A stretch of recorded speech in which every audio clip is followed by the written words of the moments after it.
Hi, this is Miss Wright, and I am going to go over Act 2, Scene 2, But Soft What Light Through Yonder Window Breaks. Okay, so the first thing that we need to know about this particular passage is the Capulet party is over. It ended at the end of Act 1. It is about 2 or 3 in the morning, very late in the morning. Um, This speech is in blank verse, which is unrhymed iambic pentameter. Juliet and Rosaline are alluded to and juxtaposed. Romeo's light imagery from Act 1 continues. I just saw something. Let me put a period in there. Romeo is hiding in the bushes below Juliet's balcony and overhears Juliet speaking to herself.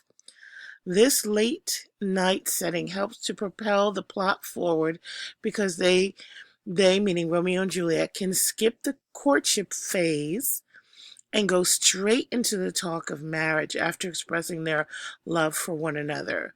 So what Elizabethans would normally do is have this protracted romance, practicing the art of courtly love. They don't have to do that because Romeo overhears Juliet's true feelings. Then he expresses his true feelings, and they skip straight to marriage. Okay. Romeo says, he just had scars that never felt a wound. Here he's referring to Mercutio, who was speaking to Benvolio prior to this passage, and they were looking for Romeo, and Mercutio was trying to conjure Romeo or make Romeo appear by calling out Rosaline's name and many other somewhat inappropriate things. And then they go away because they can't find him or he won't come out. They know he's gone in this direction, but he won't appear. Okay? But soft what light through yonder window breaks. It is the east, and Juliet is the sun. Arise, fierce sun, and kill the envious moon, who is already sick and pale with grief, that thou, her maid, art far more fair than she. Be not her maid, since she is envious. Her vestal livery is but sick and green, and none but fools do wear it. Cast it off. It is my lady, oh, it is my love. Oh, that she knew she were. Okay, so before we go to the next slide, we have Shakespeare sets us up here with some metaphors. Um, it is the east. Not really. It's Juliet's window, and a light has come on and is streaming through Juliet's window. And he uses that to say Juliet is the sun. So we have these two metaphors. Arise, fair sun, and kill the enemy. So now if Juliet is the sun, and the sun is supposed to kill the envious moon, what is happening here is that now the sun is symbolic of his love for Juliet. The lesser love now is the love for Rosaline. So the sun is completely eclipsing his love for Rosaline. We saw that how quickly he realized that he had never been in love before. I have an apostrophe because he's talking as though he's talking to the sun, which is an object. An apostrophe is when you talk to an absent person or to an object. We know that they're metaphors. And when he says that the sun should kill the envious moon, that's personification.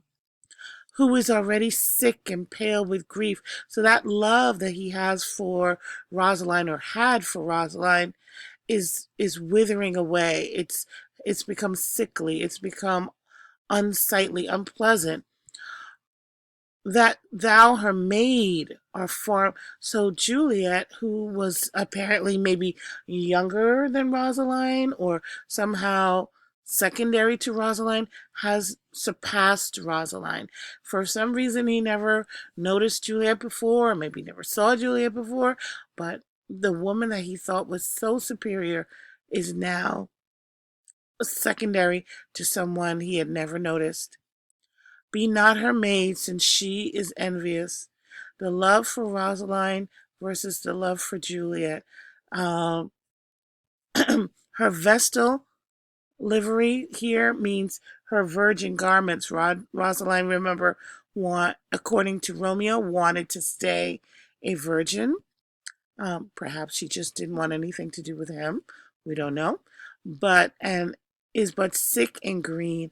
And I put enjambment here, so just to keep you aware that a lot of Shakespeare's lines end in a punctuation, such as this one, this one, this one, this one, this one, this one. But every once in a while, he has lines that the idea doesn't end at the end of the line. You must flow over to the next line in order to get the full extent of the meaning, the complete thought, and that the word for that is enjambment.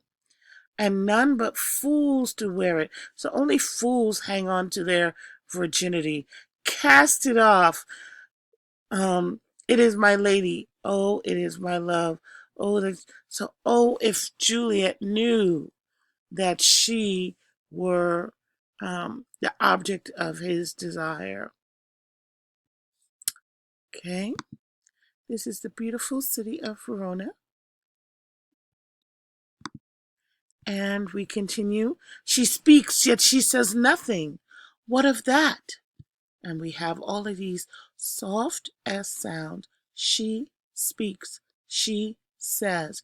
It's alliteration. It's also another term that I'm going to introduce in a little while. Her eye discourses. Discourse is to speak or converse. I will answer it. And now, if you thought you knew what this word meant, here's how the author gives you a clue that you might be either right or wrong.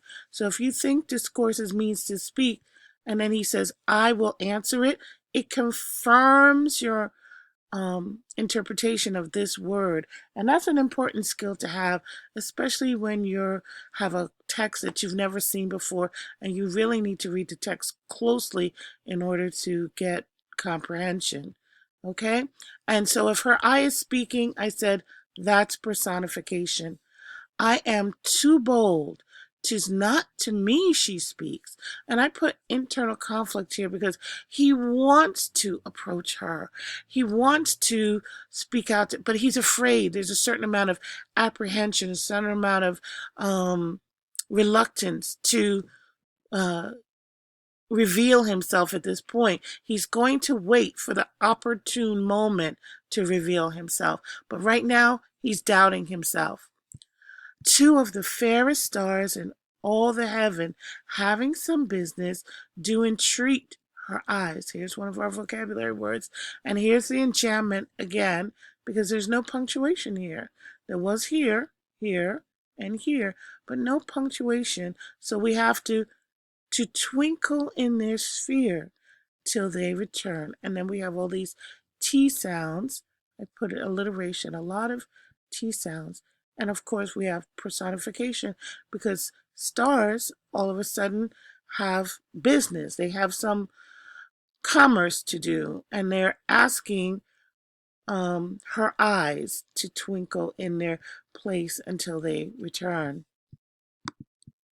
What if her eyes were there, they in her head, the brightness of her cheeks would shame those stars as daylight doth a lamp. Her eyes in heaven would through the airy region stream so bright that birds would sing and think it were not night.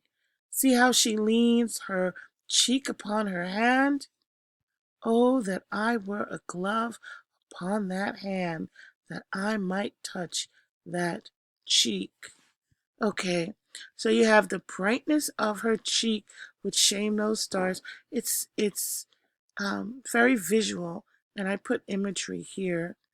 You can see her glowing cheeks in the night. Um, as daylight doth a lamp, her eyes in heaven, and I put simile because it's comparing her cheeks to the brightness of the lamp. And here's the like her as, here's the as.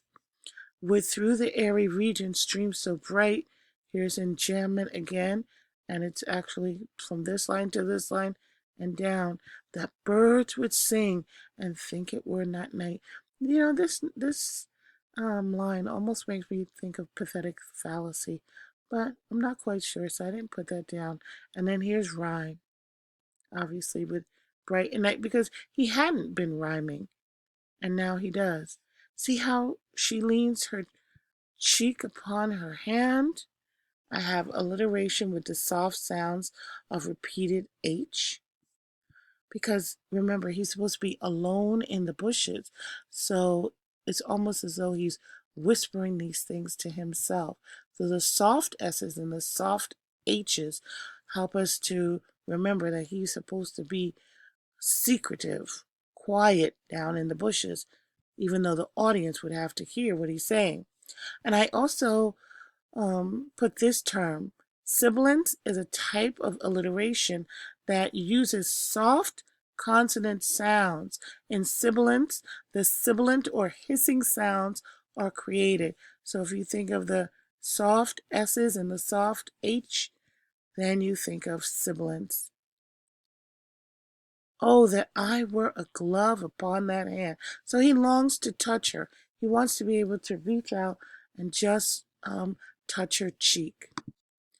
This picture I put because it's about to relate to the image that comes, and you have to have the image in your head of a angel floating above on a cloud, and you're looking up and you're watching that angel float above your head almost to the point where you fall over backwards. Here's the lines. She speaks, "Oh, speak again, bright angel, for thou art as glorious to this night, being o'er my head as a winged messenger of heaven, unto the white upturned wandering eyes of mortals that fall back to gaze on him when he bestrides the lazy pacing clouds and sails upon the bosom of the air." So do you see how the language is describing the angel floating on a cloud above someone's head? But what is really being described is Juliet, who is above him. He's comparing her to an angel floating above him on a cloud. Well, speak again, bright angel. So she becomes the angel. That's the metaphor. As a winged messenger of heaven. Here's the simile. There's also anaphora with the has and the has. And Juliet is compared to the angel. And bestrides is to ride. Okay.